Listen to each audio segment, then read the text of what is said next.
Good afternoon, I'm Sean Yao, and this is One News Now. Hundreds of repatriated overseas Filipino workers flocked to the Ninoy Aquino International Airport after being given the green light to go home to their respective provinces. Reporting to us live from the NAIA Terminal 2, we have News 5's Gerard de la Peña. Gerard, how's the situation there? Is it crowded? Well, Sean, so many OFWs are lining up here at the NAIA Terminal 2 after the government announced that they will be flown to their respective hometowns after being quarantined here in Metro Manila. We've seen those lines as early as this morning after government hired buses ferried them from their respective hotels going here. The government said that they will be able to fly about 3,500 OFWs today, going to places such as Davao, Cebu, Iloilo, Bacolod, Zamboanga, Cagayan de Oro, General Santos, and Tacloban City. We've spoken to a number of OFWs here, and some of them said they have been in quarantine facilities for 2 months as their manning agencies were unable to arrange their flights and COVID-19 test results. There are also those who are lucky enough as they only had to spend 5 days in quarantine facilities, considering that many others are still waiting for their medical clearances for weeks. The Overseas Workers Welfare Administration said the Transportation Department arranged the flights at the last minute. The challenge for authorities is to ensure efficiency of processes here, as OFWs were brought to the airport without any flight itinerary.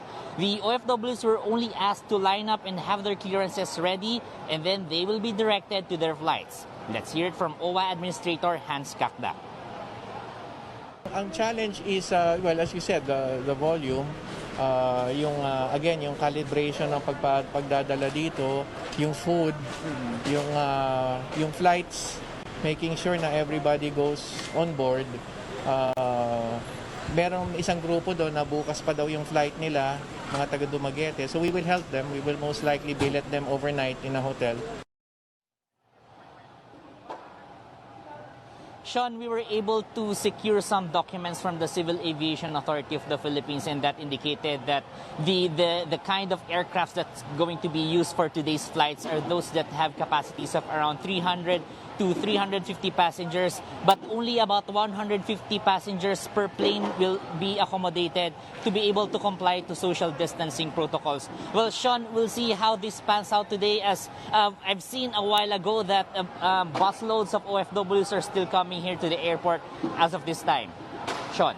Gerard, let's do some clarifications here. First of all, you mentioned earlier in your report that some OFWs only got to spend 5 days under quarantine. How come it's only 5 days? We all know mandatory quarantine is 14 days. How did that happen? Well, Sean, as of about 2 or 3 weeks ago, the government instituted this measure called one-stop shop here at the airport. And that's where OFWs or tourists coming from abroad will have to be tested right here at the airport.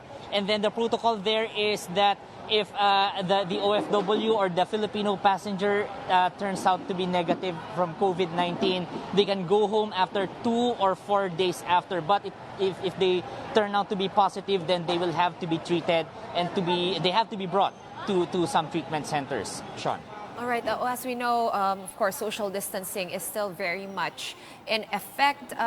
Is it being practiced, as you can see and observe there in the terminals? I'm assuming you're saying that because the planes, of course, are taking in passengers that are half at capacity. Will they be sitting 1 seat apart? How is that going to work out? Well, Sean, we're not sure how that will be practiced when they are inside the planes. But I am not sure if you can see from where I stand here, the seats here are configured in such a way that the passengers will have to sit 1 seat apart from each other. And we've also seen that the passengers themselves are quite aware of the social distancing protocol. So enforcers here are not really having a hard time reminding everyone to practice social distancing. Sean. All right.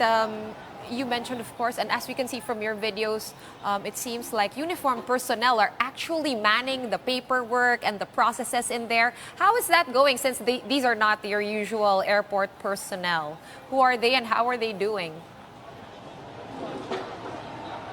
Yeah, I think the personnel that you've seen in my video are the ones from the Philippine Coast Guard. Well, the process really here is once the OFWs got here, they are to present themselves to the Philippine Coast Guard personnel where they have to present some identification. And if ever they left their medical clearances, well, the Coast Guard can also have them printed for them. And then after that, they enter the security security here at the airport, and then they will be directed to the appropriate check-in counters depending on their destination. So that's what I've seen a while ago here, Sean. All right. Is the government going to be able to, repatriate to their respective provinces all the, I think, remaining 24,000 OFWs still here in Manila in various quarantine facilities? Well, Sean, we were able to ask Attorney Kakdak that question a while ago, and then he said that, yes, the government is confident that they will be able to fly all of those 24,000 OFWs to their respective provinces within the week, because they've said that air carriers are cooperative, and then they can do everything they can to be able to ferry these stranded OFWs to be flown back to their respective homes. Sean. All right, that's good to hear. Thank you very much for that update. News 5's Gerard de la Peña joining us live from NAIA Terminal 2.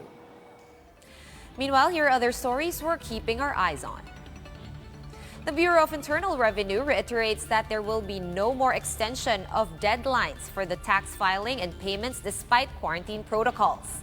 In an interview with 1PH, BIR spokesperson Marisa Cabreros said that tax collection dropped due to enforced lockdown measures. Cabreros also added that the government needs funding for its fight against COVID-19.